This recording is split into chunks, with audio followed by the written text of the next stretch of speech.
ce décalage entre finalement le fonctionnement entre l'État et les citoyens réels, le fonctionnement de l'économie réelle, le fonctionnement de l'administration réelle, les lois telles qu'elles sont, les lois privatives de liberté, et une constitution très avancée, et une alternance politique. Donc si vous mettez de l'alternance politique, des partis politiques dans ce type de système, ça bloque la machine. Tout à fait. Donc il faut expliquer, il faut comprendre ça, par exemple. C'est pour ça qu'on parle de la question des nominations dans la fonction publique. Qui nomine, pourquoi il y a 4000, 5000 postes qui sont à discrétion du chef de gouvernement, qu'il était à l'époque au ministère par le ministre de l'Intérieur avant 2016, et donc des partis politiques. Pourquoi? Donc ça contribue, on a eu des coalitions en Tunisie où les partis politiques ont passé leur temps à discuter de qui allait nommer qui à quel endroit. Tout à fait. Donc pour la population, les partis politiques ne sont que des petites camoras qui se retrouvent pour défendre leurs petits intérêts clientélistes, pour les militants, pour les dirigeants et pour leurs électeurs, et qui divisent en fin de compte l'État. Donc ça demande une réflexion sur les rapports entre État et politique, puisque notre État est finalement moderne, post-indépendant, l'État était bien avant, mais finalement s'est construit avec un parti unique et hégémonique. Exactement. Donc vous prenez un État qui est le reflet et vous enlevez le parti hégémonique et vous mettez plusieurs partis, ça ne marche plus, vous comprenez? Donc ça, c'est par exemple ce type de message, donc c'est pas compliqué, c'est des petites analyses un peu sociologiques. Ça veut dire que le fait de menacer par la négative de sanctions économiques, c'est un mauvais message pour vous. Parce que pourquoi? Si vous dites, voilà, vous étiez bien comporté jusqu'à présent, là où vous vous comportez mal, donc on va réduire la coopération, on ne va pas vous donner, etc. Et si vous revenez comme c'était avant, on va vous redonner comme avant. Le problème, c'est que 80% de la population tunisienne ne veut pas revenir comme c'était avant. C'est ça le problème. Donc, ce qu'il faut, c'est qu'il y ait des incitations, c'est-à-dire pour un meilleur futur. Et le meilleur futur ne doit pas se limiter aux 10 dernières années. C'est-à-dire que le meilleur futur ne peut pas être un retour aux 10 dernières années. C'est ça le grand problème. Et donc, de ce point de vue-là, plutôt que l'idée de sanctions ou l'idée qu'il faut revenir comme par le passé vers le statu quo ex ante, il faut des incitations positives. Alors donc, dans les incitations positives, l'Union européenne, je ne pense pas qu'il soit disposé en l'état à augmenter, par exemple, le montant de leur coopération bilatérale. Ils ont des contraintes, ils ont tout ce qu'il faut. Mais par contre, ils peuvent faire beaucoup de choses. Ils peuvent aider les produits tunisiens à l'exportation, au niveau des quotas, ce qu'on appelle l'intégration dans l'espace économique, dans les instances aussi euro-méditerranéennes. Il y a plein de choses qui peuvent être faites. Il y a des négociations, ils peuvent utiliser leur diplomatie, les États respectifs aussi, les aides aussi de la Banque européenne d'investissement. Il y a plein de choses qui peuvent être faites en plus. Mais effectivement, ça ne peut être fait que si il y a ce qu'ils appellent un retour à l'ordre constitutionnel. Et le retour à l'ordre constitutionnel est prévu après le référendum, c'est-à-dire le référendum qui devrait avoir lieu en juillet. Mais sachant que c'est assez ambigu, parce que dans les bonnes pratiques internationales, c'est pas la constitution qui compte, c'est le processus constitutionnel. C'est-à-dire c'est le fait de mettre tout le monde ensemble pour rédiger finalement un livre dans lequel tout le monde s'y retrouve. Ça, c'est un processus qui a déjà été inclusif. Voilà, c'est la notion d'inclusivité. Parce que le fait est, c'est qu'à partir du moment où il y a des règles du jeu partagées par tous, c'est censé aller bien.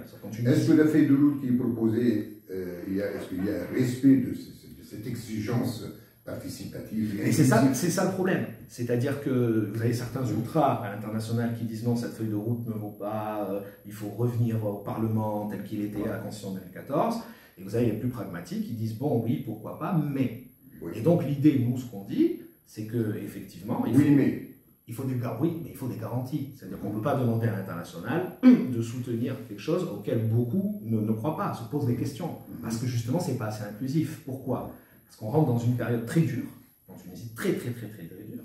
Et quand on rentre dans ce type de période, sans inclusivité, je ne vais pas dire consensus, parce que le mot est mal connoté, mais sans inclusivité, sans le fait sans que les acteurs soient tous d'accord, on ne peut pas relever les défis.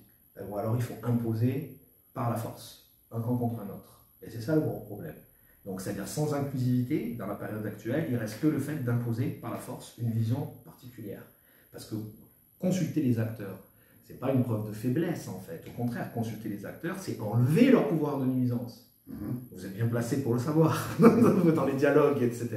Oui. On peut arriver à l'inclusivité et qu'est-ce qui est fondamental. Donc l'idée c'est ça. Et ça c'est à mon avis le minimum, le SMIC, que les acteurs les plus puissants et pas simplement des individus atomisés et qui s'exprimeraient au nom d'une certaine volonté individuelle et que l'addition de ces volontés individuelles donnerait une prétendue volonté populaire, ce qu'on voit à travers le référendum électronique, mais plutôt que des acteurs qui ont une connaissance des enjeux de terrain, qui ont des capacités de mobilisation, qui ont des idées, qui ont une histoire particulière, qui sont ancrées évidemment dans l'histoire du pays, s'expriment.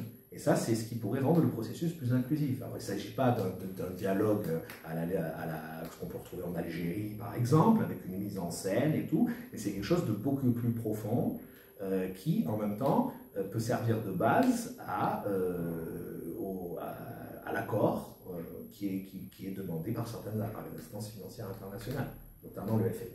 Donc l'idée, c'était, voilà, vu la situation, si il y a la feuille de route est accompagnée de ce type, de ces garanties, de ce dialogue et tout, dans ces cas-là, l'international et l'Union européenne doivent avoir un rôle à jouer, qui n'est pas redonner ce qu'ils donnaient avant, mais qui est d'essayer de faire plus. Et faire plus, c'est ce que je vous disais tout à l'heure, c'est aussi négocier avec le FMI, parce qu'il va falloir un volet social, parce que ça risque d'être terrible. Si le pays doit éviter la faillite, ou la faillite surprise, ou le club de Paris, etc. Donc on est dans une situation très dure, et l'international, effectivement, a un rôle très important à jouer. Donc la question que vous me posiez tout à l'heure, par rapport à est-ce que ça... C'est-à-dire, l'international demande ça, l'international joue son jeu, peut diminuer la coopération. Bon, ben, si on veut une souveraineté pleine et immédiate, à tous les niveaux, ben, l'international, on n'a pas besoin de lui. Voilà. Débrouillons-nous. Alors moi, je ne suis pas prophète, je ne peux pas dire ce que ça peut donner, mais il y a quand même des indicateurs particuliers. Voilà, on ne produit pas 5 millions ou 6 millions de barils de pétrole par jour. Tout à fait. Donc ça, c'est ce problème. Et sur la question de la souveraineté, justement, on avait travaillé un peu là-dessus, c'est assez intéressant, intellectuellement, je veux dire, c'est très intéressant. On s'est rendu compte que finalement, c'est au moment où elle disparaît qu'on en parle le plus. Donc c'est comme une manière de se soigner psychologiquement, si vous voulez. Voilà, le fait d'en dire, c'est parce qu'on a compris inconsciemment qu'on ne l'était pas vraiment. Voilà.